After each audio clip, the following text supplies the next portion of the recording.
Hola, ¿cómo les va? Tengan todos muy, pero muy buenas noches. Comienza la semana de mayo, de ahí la escarapela que lucimos, y hay veces uno tiene ganas de celebrar el acontecimiento. Me parece que en este momento, con una democracia estable y con tantas cosas buenas, llevar la escarapela es una buena costumbre que en algún momento perdimos porque había dictadura, entonces no nos interesaba en ese momento o no teníamos el sentimiento que hoy tenemos. Bien, dicho esto, vamos al programa. Carlos Fuentes. Lo perdimos hace muy poco. Este programa fue la última entrevista que concedió a la televisión y hoy la vamos a compartir, pero vamos a compartir notas que le hicimos a Fuentes desde el año 2001 hasta aquí. Es decir, vamos a ver un Fuentes, obviamente más joven, ni hablar del conductor, pero vamos a ver siempre la riqueza de sus opiniones, la riqueza de sus ideas, la apuesta una y otra vez por la buena literatura. Antes de meternos de lleno en Carlos Fuentes, en su historia, en sus opiniones, quiero compartir el estreno muy reciente, el jueves, de El elefante blanco, la película que protagoniza Ricardo Darín y que muestra nuevamente que es hoy por hoy, es muy probable, el mejor actor del cine argentino. Una película que no hace concepciones, me refiero al elefante blanco, y que tiene tres actores principales: Darín, el actor belga Jeremy Renier y Martina Guzmán. Hay un homenaje muy conmovedor al padre Carlos Mujica, asesinado en 1974, en mayo, para ser más preciso, por las 3A. Un crimen que no se ha esclarecido, como tantos otros. Curas Villeros. Ser cura Villero es un honor. Nadie tendría que considerarlo como algo despectivo. Un cura que llega del Amazonas y se va a encontrar en la Villa 31, donde el padre Mujica ha dejado una huella importante. Y la película, que es muy buena, a diferencia de otras películas que retratan la pobreza casi como una curiosidad, se interna en el núcleo, en los pasillos, en lo que significa vivir en una villa. No idealiza el tema en lo más mínimo, todo lo contrario. Lo construye con una cámara, Pablo Trapero, el mismo que hizo Leonero, el mismo que hizo el bonaerense, lo construye con una cámara rigurosa, precisa. Y lo que uno encuentra, incómoda en la película por momentos, es trabajo, afectos, violencia, narcotráfico, Paco, pibes con las vidas arruinadas, políticos de turno, episcopado, pero sobre todo, y aquí me quiero detener porque esto no se ha dicho, es una película sobre la fe. Yo envidio profundamente a quienes tienen fe en Dios, la verdad que me parece magnífico, pero la mirada de Trapero nos interpela. ¿Por qué? Porque hay sacerdotes que hacen su tarea de manera tan ejemplar como Julián, que es Darín, o como Nicolás en la película.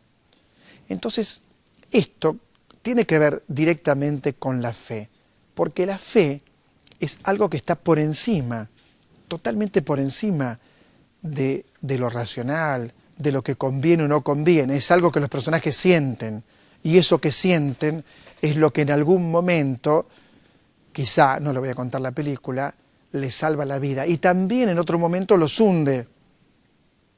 Dicho esto, y destacando las buenas interpretaciones, por supuesto que la película tiene algún punto flojo, pero es tanto lo que tiene a favor, que qué importa.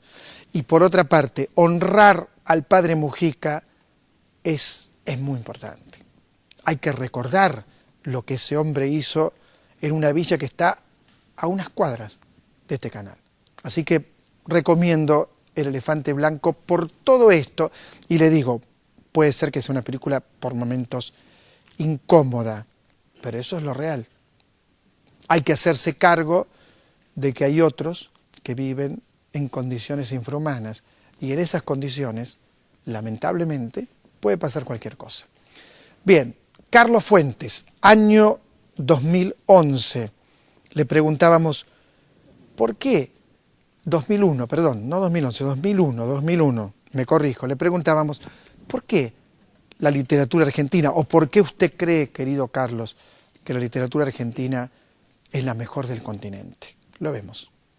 La Argentina es la mejor del continente, una aseveración bastante fuerte, bienvenida para nosotros, pero cierto, usted lo cree así.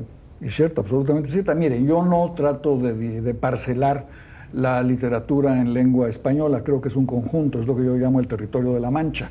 Todos formamos parte de ella, ¿no? Españoles, y desde México hasta Chile y Argentina, somos parte de la misma lengua, del mismo cuerpo literario, pero si se trata de distinguir una literatura nacional, yo distinguiría la de Argentina como la mejor del orbe latinoamericano. Y por un motivo que lo he recapacitado, digo, ¿por qué los argentinos son tan buenos escritores? Digo, bueno, en primer lugar porque no tienen nada entre el océano y la pampa, ¿verdad? Hay el viejo chiste, los mexicanos descendemos de los aztecas, los argentinos descienden de los barcos. Tienen que inventarse una tradición, ¿no? Como no tienen los templos de Chichén Itzá y Mayapán y el Cusco, pues inventan la biblioteca de Babel, ¿no? Borges inventa todo un mundo que resume el encuentro de Argentina con Europa, que crea una civilización. No hay que olvidarlo, digo en mi artículo, que Borges también incorporó la literatura hebrea y la literatura árabe a sus cuentos. Es otra herencia que se había olvidado en la propia España, que nos habíamos olvidado todos de que parte de nuestra cultura es la cultura de los descendientes de Sem, de Noé, los dos pueblos semitas hermanos que hoy están en conflicto, que son los palestinos y los judíos, ¿no? Entonces la Argentina tiene esa capacidad extraordinaria de su literatura para reunirlo todo, para darle forma a todo lo que no estaba allí mediante un esfuerzo de la imaginación. ¿Y la literatura mexicana integra el pasado precolombino? ¿Lo integra, que es muy rico en México? Hasta cierto punto, sí, porque pues nadie escribe en náhuatl, ¿verdad? Nadie escribe en azteca, pero hay resonancias del mundo indígena. Es un mundo mestizo, el mundo mexicano, más que un mundo indígena o europeo plenamente, ¿no? Entonces, si uno ve una gran novela como Pedro Páramo, que es quizá la mejor novela que se ha escrito en México, de Juan Rulfo, pues es una novela muy mestiza. Es una novela del campo mexicano, de los pequeños pueblos de México, que son pueblos mestizos, mezcla de español y de indígena. Este es el tono de la literatura mexicana, que es además una literatura pues, que tiene grandes civilizaciones a las espaldas, civilizaciones indígenas, que son varias, ¿no? Toltecas, mayas, aztecas, y luego tiene una cultura colonial extraordinaria, un barroco maravilloso. Es muy difícil competir con el pasado en México siendo escritor, es muy fácil en Argentina.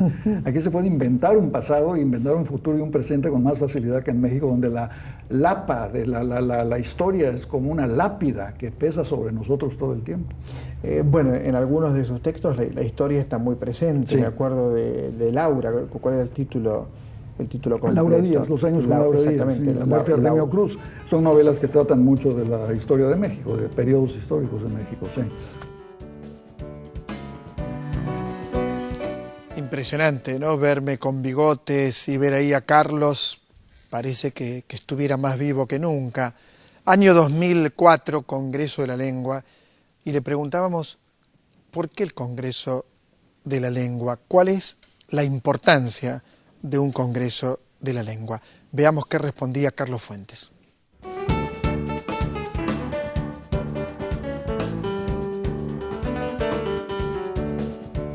Usted, que es un gran escritor, la pregunta sería, ¿para qué sirve un Congreso de la Lengua? ¿Cuál es la función que cumple un Congreso? Bueno, el Congreso responde a la primera pregunta que usted hace, Osvaldo, que es la importancia que ha adquirido en nuestras vidas la lengua española. De ser una lengua un poco marginal, sin prestigio en el mundo occidental, no lo tenía. Ha pasado a ser la segunda lengua de Occidente, la más hablada después del inglés, hablada por cerca de 500 millones de personas, y un pasaporte a la universalidad, ni más ni menos, ¿no? Hablar español hoy es una seña de calidad y de representatividad de cientos de millones de personas en todo el mundo, con una presencia muy particular dentro de los Estados Unidos de América, donde hay 35 millones de hispanoparlantes, casi una nación entera de gente que habla español. Cuando yo era chico, era mexicano, vivía en Washington, era un estigma hablar español, era una seña de su desarrollo, de inferioridad. Aquí no se habla español, decían los letreros. Una vez estuve, sería el año 70, en la Universidad de Santa Bárbara, y a la hora de preguntas y respuestas me di cuenta que la mayoría de los estudiantes eran de origen mexicano. Les dije, miren, para comodidad vamos a hablar en castellano. Hagan una pregunta en castellano. Nadie levantó la mano. Insistí, nadie la levantó. Finalmente una chica valiente, les dije, ¿por qué no quieren hablar español? Una chica levantó la mano y me dijo, porque es una lengua de esclavos. Eso que tenían en la cabeza, yo dije, la lengua de Cervantes, Neruda y Borges, lengua de esclavos, les falta aprender mucho a ustedes. Hoy es al revés. Hoy los candidatos a la presidencia de Estados Unidos mascullan un espantoso español, pero tienen que hablarle en español a sus electores. Es la vuelta que ha dado el idioma, ha agarrado una potencia extraordinaria, es la lengua rival del inglés, la única lengua rival del inglés es el castellano penetra en los Estados Unidos mucho más de lo que el inglés penetra en América Latina, mucho más. Mantenemos nosotros una gran adherencia a la lengua, en cambio la presencia del trabajador migratorio de origen hispánico en los Estados Unidos sí que impone su lengua para la cocina, las relaciones familiares, para la política, para la música, la cultura en general, ¿no? Entonces es una presencia muy importante y yo creo que el Congreso viene a reflejar ese hecho. Además, el nuevo diccionario de dudas y la incorporación de americanismos que ha hecho Víctor García de la Concha, pues ya le dan un estatus muy vital a la manera como hablamos la mayoría de los que hablamos español, que ya no son españoles. Los españoles vienen siendo casi una minoría de hispanoparlantes frente a México o Brasil, Argentina o Colombia, ¿no? Hace unos días en el diario El País de Madrid, en Babel, el suplemento cultural, se le pide a escritores de distintos países que hagan un texto corto sobre una misma situación, estar en un bar, pedir algo de tomar. Los textos eran totalmente distintos, escritos en el mismo idioma, pero muy distintos. Algunos difíciles de entender, incluso porque había el propósito de escribirlos con la particularidad lingüística de cada país. Exactamente, ¿verdad? Claro. La pregunta es, hay un tronco que es el español, ¿no es cierto? Pero también dentro de Latinoamérica hay distintas posibilidades y distintas combinaciones para hablar. ¿Cómo no? Mire, pero hay una relación. Yo en el Congreso de Valladolid, que hice el discurso de cierre, empecé con algo que dejó muy sorprendidos a todos. Empecé diciendo, ¿qué obas manís quejáis de la baraña? Entonces, ¿de qué está hablando este señor? Y me eché un diálogo en mexicano popular, proletario de hoy. Lo traduje al castellano usual y la frase que acabo de decir es ¿qué tal mi hermano? ¿Cómo van las cosas? Y lo traduje al latín es quo vadis fratres, etc. Quiere decir que hay una relación traducible entre todas las fórmulas de la lengua. Finalmente el español popular que hablamos en muchos países de América Latina es un derivado del castellano, pero a veces con interjecciones muy importantes del mundo indígena, como en México, o del mundo migratorio italiano, como en Argentina. Pero el tronco sigue siendo el mismo, como usted acaba de decir. Sin duda alguna, todos sabemos leer el Quijote, que tiene algunas expresiones muy antiguas, que a veces tenemos que ver a pie de página, qué quiere decir. Pero el tronco está ahí, sin duda alguna. Lo demás son ramas, flores, a veces hojas secas, a veces hojas verdes, pero el tronco es el mismo, las raíces son las mismas. ¿De qué manera se integra toda esa riqueza lingüística en los textos de un escritor como es el tuyo? Yo me acuerdo siempre de un libro suyo del año 60 y pico que se llamaba Cambio de piel, un Sí. libro fundamental. Ese libro es un libro que a mí me cambió la manera de mirar la realidad, ¿no? Un gran libro. Ahora, desde ese libro, que es uno de los que más recuerdo, ¿no? A sus últimos libros, ¿cómo siente usted que se modificó su propio lenguaje, sus propias herramientas? Mire, lingüísticas? depende mucho de la temática. En Cambio de piel se trataba de crear un lenguaje muy contagiado, muy impuro, proveniente de diversas fuentes lingüísticas y ponerlo a jugar y a trabajar. Otros textos, Terra Nostra, por ejemplo, Terra pues Nostra. recoge el español tradicional de la era del descubrimiento y la edad de oro. Es el lenguaje de la época de los Austrias españoles que yo recreo ahí. A veces es un lenguaje muy llano para contar una historia muy llana. A veces hay mucho mexicanismo cuando la situación lo amerita. Digo, la escala de la lengua es tan variada, tan variada, que no tenemos dónde terminar.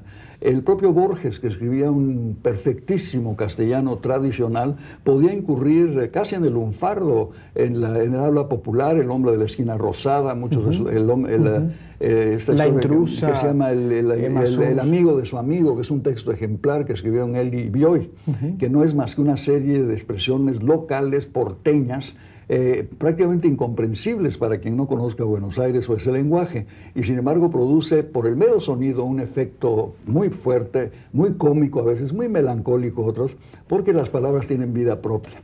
El origen de las palabras fue el tema de la primera obra de crítica literaria que se escribió, que es el Cratilo, el diálogo de Platón, donde se establecen tres posibilidades, ¿no? Una, el lenguaje es infuso, nos lo dio Dios, es una de las posiciones. La otra posición es el lenguaje es puramente convencional o obedece, por ejemplo, Agamemnón quiere decir fuerza, y por ser un hombre fuerte se le puso Agamemnón, y luego Platón resuelve la cosa diciendo las palabras, los nombres son resultado de la relación entre las cosas. El nombre es un hecho relativo de cómo nos relacionamos entre nosotros y cómo se relacionan las cosas entre sí, que esa es la verdad, ¿no? Esa es la verdad. Qué brillante. Bueno, es Platón, Desde no yo, Platón, es Platón. pero qué brillante eso.